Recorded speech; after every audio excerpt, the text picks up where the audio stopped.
Welcome into Steelers Talk. I'm your host, Jack Sperry. A very merry, happy Christmas to all of you guys in Steelers Nation.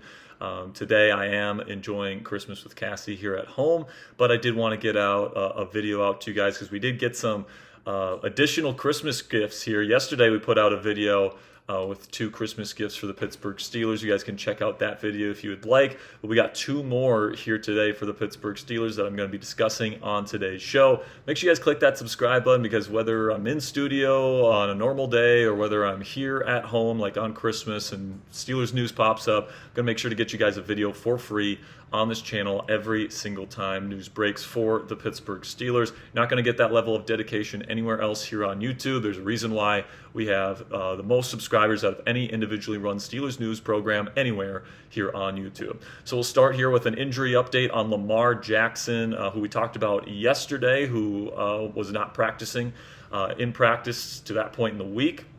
Today we got even more good news on the Pittsburgh Steelers front when it comes to Lamar Jackson's injury status, as he is now officially doubtful to play in Saturday's game versus the Green Bay Packers. Now obviously that's huge because the Ravens need to win this week in order to keep their hopes alive to win the division. They got to win out, and the Steelers have to lose out for the Ravens to make the postseason this season. And, without Lamar Jackson, you're going to have Snoop Huntley out there as their starting quarterback for the second straight, for this week. He had to finish the game last week against the Patriots. It's going to decrease the Ravens' chances of winning this week quite significantly. Now, something to keep in mind is that both Jordan Love and Malik Willis, the 2 quarterbacks on the Packers roster right now, currently listed as questionable. Love is, of course, dealing with that concussion protocol. He suffered a concussion in last week's game against the Bears. Malik Willis also suffered a shoulder injury in that game, and he is also questionable. So if neither of those guys can go, it's going to be Clayton Tune as the starting quarterback for the Green Bay Packers. He is currently on their practice squad, and he will be taking the starting reps on Saturday if Love can't clear protocol and if Willis can't be cleared for contact by Saturday night. So we might get a Snoop Huntley Clayton Tune matchup on Saturday night to determine whether or not the Steelers need to win on Sunday versus the Cleveland Browns to lock up the division or not.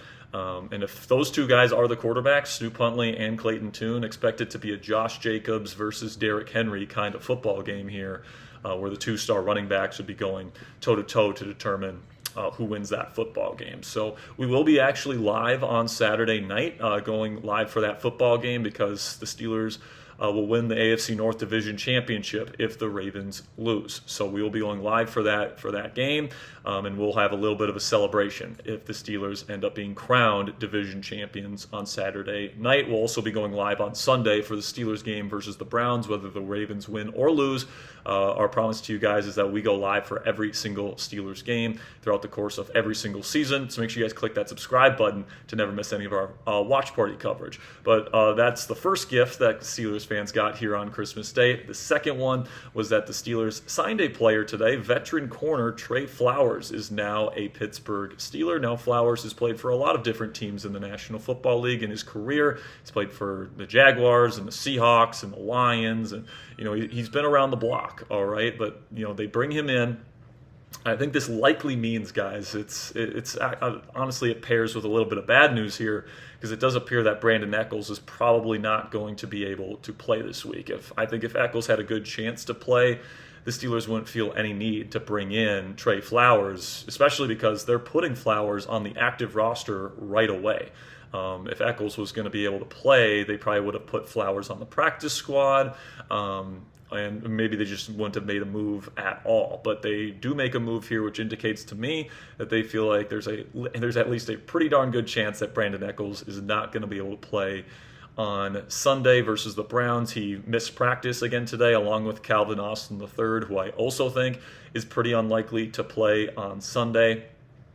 But what I think Flowers is being brought in to do this week is he's not expected to start. He's going to probably be the backup nickel to Jalen Ramsey, who I expect to start at nickel this weekend. All right. Obviously Ramsey's still a very good nickel corner. And he's kind of been Brandin Echols' backup at nickel whenever Brandin has gone down with an injury. So I expect Ramsey to start at slot corner this week, with Chuck Clark and Kyle Duggar getting the start at safety this weekend. And then if Ramsey goes down with an injury, then that's why you bring in Trey Flowers, who, in my opinion, has been best in his career as a big nickel type of player. The Steelers run, a defense where they really like to have those big nickels, and Flowers, I think, definitely fits that mold. Kind of that bigger body. He's around 200 pounds. That's really big for a corner. So I think that he's the type of guy where if Jalen Ramsey goes down, you can still have a similar body type in your defense, and you don't have to change up the defensive game plan all that much with Flowers in the lineup if it comes to that. But I do think Ramsey will get the start. Another note on Jalen Ramsey here, though, guys, is that he was not at practice today. He was sick, so we'll see, what this illness looks like the rest of the week. If it's the flu and he's dealing with it the rest of the week, there's a chance he doesn't play on Sunday, and in that case, it'll be very interesting to see the cornerback situation here in Pittsburgh, because you've got Asante Samuel Jr., really, and then Joey Porter Jr. are two corners, obviously. But another X factor in this kind of discussion in the cornerback room is James Pierre. Is he going to be able to go on Sunday? Because if that's the case, then maybe they think about putting, Asante Samuel Jr. in the slot. He hasn't played a lot in the slot in his National Football League career, but he is somebody that's a little bit smaller. He's got a little bit of that shiftier jitterbug type of Brandin Echols almost type of skill set, and maybe he could make a decent transition into the nickel if they asked him to do that. Now, they've only been using Asante as an outside corner since he arrived in Pittsburgh, but perhaps this week they're maybe giving him a couple reps in the slot.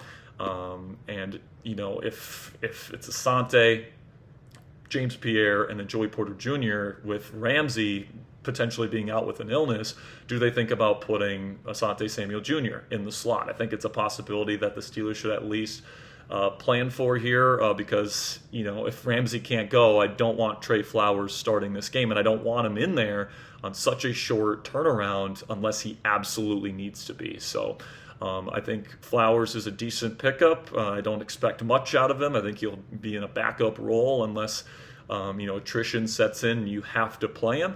But in terms of backup big slot corners go, getting a guy with a lot of experience like Trey Flowers, you could do a lot worse than him. Okay, just some other injury updates here before I say goodbye here on Christmas, guys. T.J. Watt was again limited in practice. He was out there again today. Isaac Seumalo, Nick Herbig, and James Pierre are also still limited in practice today. I think tomorrow will be a real indicator when the final injury report for this week's game comes out. What their statuses are going to look like. I will say I think the Steelers will probably be somewhat cautious with these guys, especially if the Ravens lose on Saturday and the Sunday's game doesn't matter. I don't think they're going to push any of these guys to get back onto the field before they're ready. Now, maybe if the Ravens win, they might be a little bit more inclined to play some of their more questionable type of players, but I don't necessarily expect Mike Tomlin to take any undue risks with this roster as we head into Sunday's matchup. Okay, guys, so that's going to be it for me today. I really appreciate you stopping by here this afternoon. Again, just to recap, Lamar Jackson listed as doubtful, which is definitely a big development in the AFC North race heading into Saturday and Sunday. Trey Flowers signed by the Pittsburgh Steelers. I'm guessing he'll be the backup nickel for Pittsburgh moving forward. And then Watt, Seumalo, Herbig, and Pierre are all limited in practice again today, with Brandin Echols, Calvin Austin III still out of practice. So I hope you guys enjoy the rest of your Christmas day. I won't take up any more of your time here, but tomorrow we'll have more Steelers content coming your way all throughout the weekend, leading up to our Ravens hate watch party on Saturday, along with our Steelers watch party against the Browns on Sunday. So make sure you click that subscribe button if you haven't already. Till next time, guys, Merry Christmas, and here we go, Steelers.